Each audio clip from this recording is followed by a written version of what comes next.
Hey up lads and lasses, Damphyre here, back again with some more Infinite Lagrange.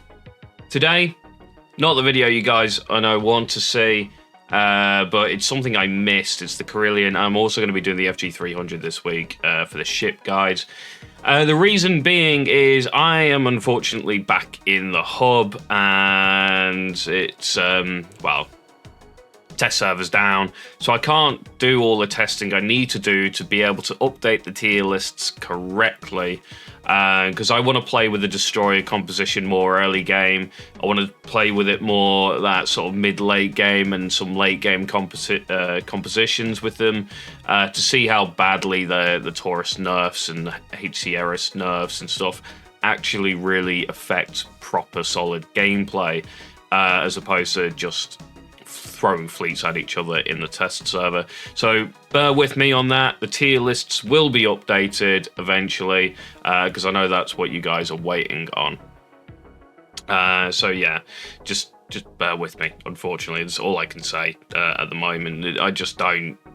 I can't get into server currently to start testing because I have to go in with Gunboat, and yeah. Anyway, so I missed the Carilion and I missed the FG300 when we were doing the ship guide updates. These ships relatively haven't been changed too much.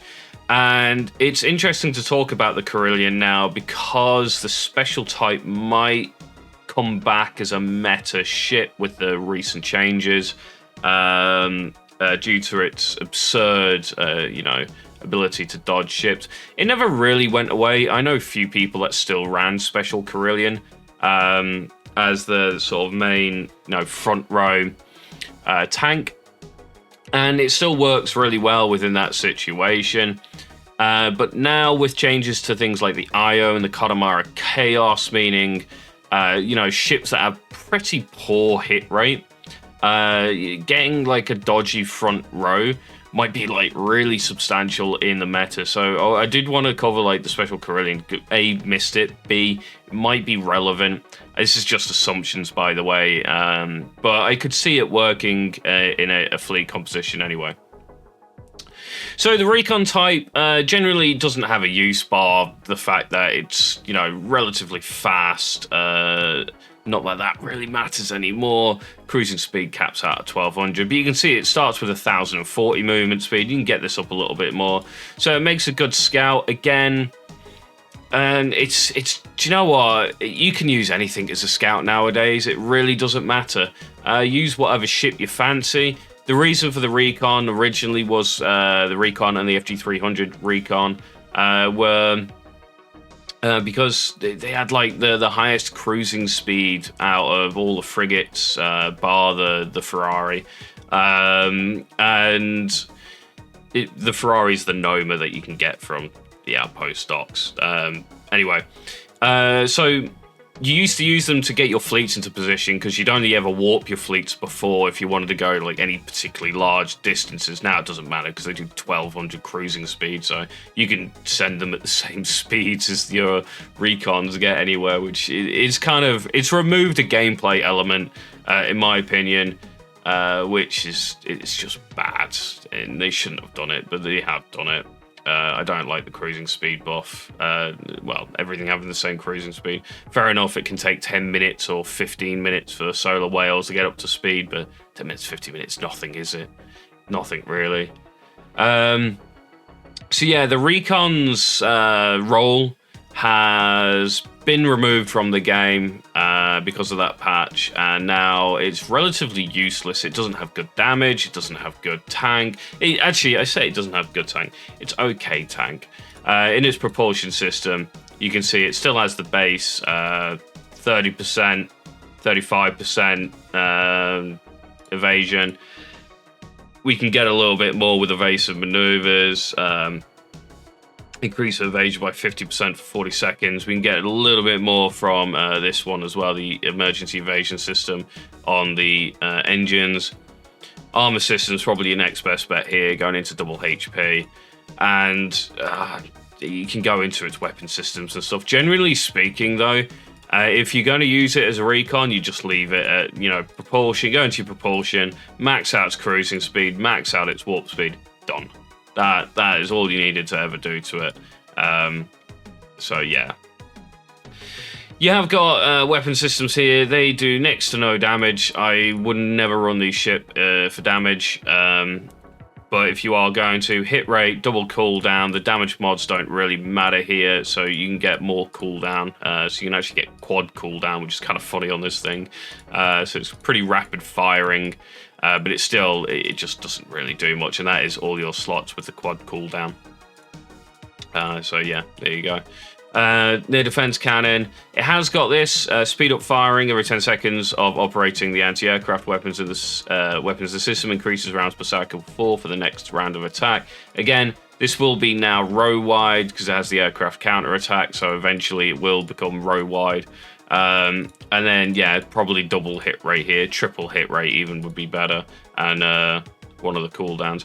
It should in theory do okay AA. I've been able to test it since it's been upgraded, since the AA changes, so don't quote me on that one yet, but generally speaking, that won't change. That'll be exactly the same. You're going to want as much hit rate as you can. It's a cannon system. Cannons have awful hit rate, even worse against fighters, corvettes.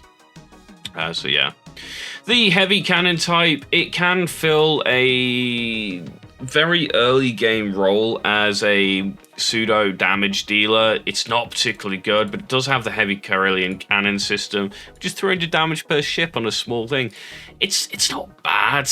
It's not amazing. It's no Xeno in my opinion. It's no Ruby Iron. And both of those got nerfed recently, so there's an opportunity here for the Carilion for its CP cost to maybe be worth it. You know, at 5 CP, it's well costed. You're looking at 8, I think it's 8 CP now for Xenos. Yeah. So yeah, we'll have to see. Ruby Ion again went up. That's 8 CP now. So at 5 CP, the Carilion heavy cannon might see play. Again, this is why I didn't really want to make video, because I'm just assuming at the moment rather than actually providing you proper data like I usually do. Even if the data is from other people testing, most of the time it's me testing, but other people testing, at least I got some actual hard friggin' evidence of what the hell's, going to happen here. At the moment, I'm making educated guesses. There's no dodge rate on this thing, bar its initial base dodge rate, so you do want to go double HP mod here. Again, you can pick up the stuff later on for it. It has got this. I don't know why my UI is broken at the moment, by the way. I don't know if anyone else has got this problem. Let me know in the comments. When the fleet is not the enemy main's target in combat situation, it can prioritize attack of 5, -1 targets with a lower HP. It's actually a very good strategy, this. It does require this to be in the flank fleet, but in the flank fleet with the right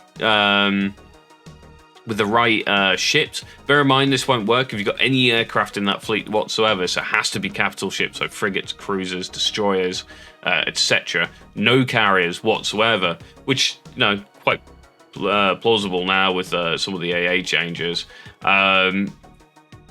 You can use combat insertion. You use these as your flagship, and you're going to get this bonus where the lowest HP enemies are going to get targeted, and they're going to get shot at first, and you might kill them quicker, which is nice because removing weak targets or any type of gun off the field is good because you're just slowing the DPM coming in at your fleet.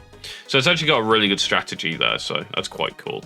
And again, I've seen people using it just for the strategy, and it works. I've used it just for the strategy in the past. The heavy cannon, heavy ammo isn't viable early game whatsoever. You can skip this and pick it up mid to late game when cruisers start popping out, but when cruisers are popping out, it's actually quite good.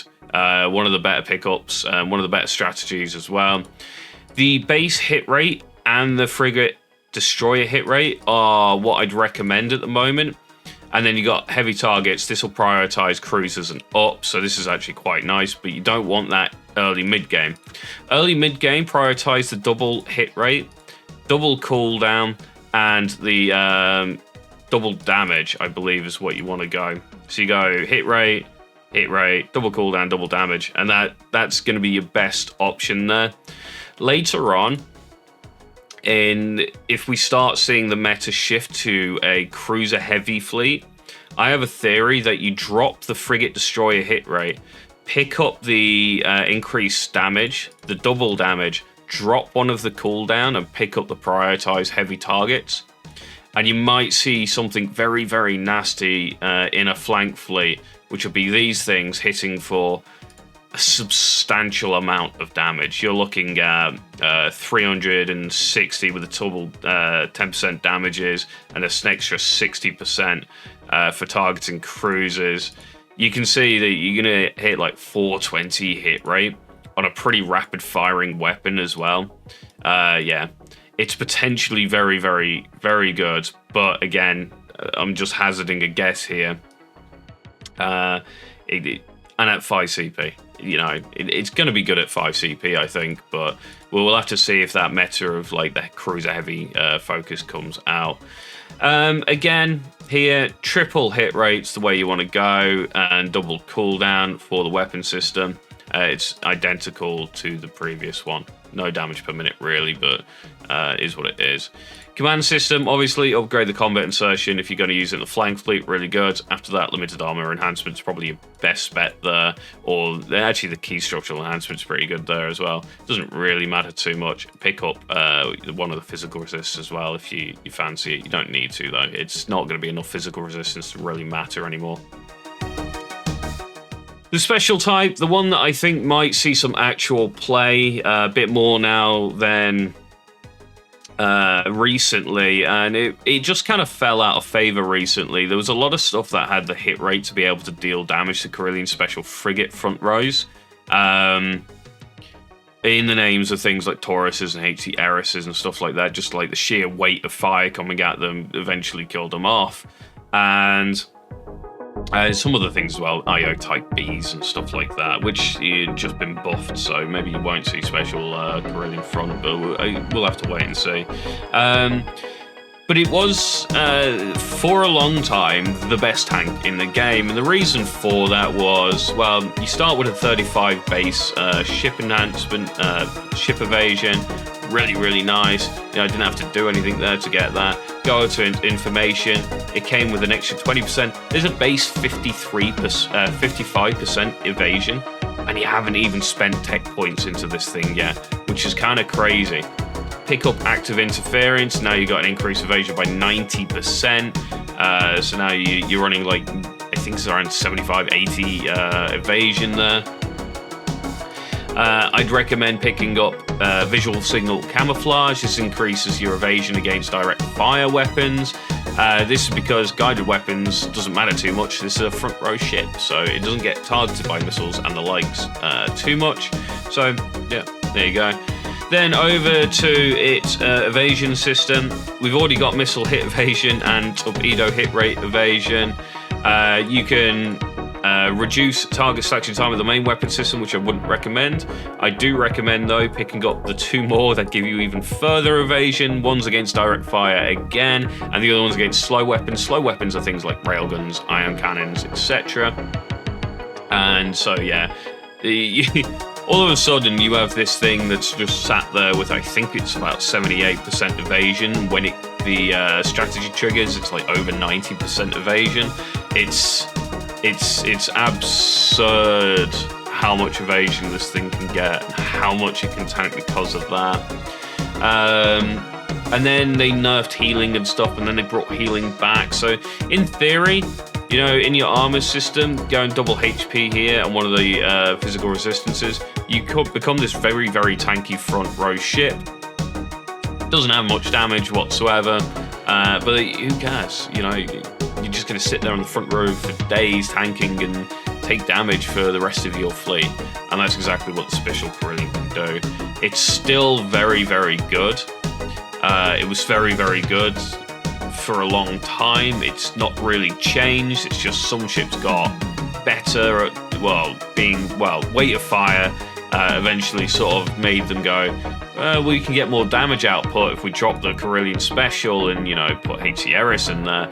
And, you know, we got still reasonable amount of tank there. Now, though, with the changes to HC CP cost, to Taurus CP cost, maybe we'll see Special Carilion appear again with IO Type A coming back into the meta because of its massive damage output, Connemara Chaos because of its massive damage output, both have really bad hit rates.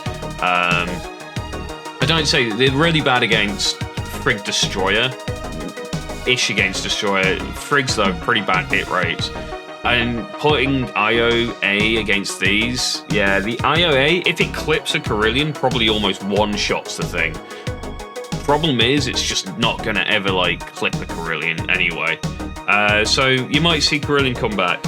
Near defense cannon's what I recommend, actually. After that, the anti-aircraft system gives it nearby row, which means it's front and mid-row now, which is actually really good. Double hit rate and double damage there. Sorry, double cooldown is what I meant, is what you go there. After the gap, going into its weapons, which you don't need to do. Again, this thing doesn't have much damage, and you've got 4 slots, so you go and hit rate, double cooldown, and it's one of the damages. The damages don't even matter at 35 damage per hit for a weapon. So most of the things have got enough armor to ignore like at least a third of this thing's damage. No command system on this one to worry about, so you got that going for you.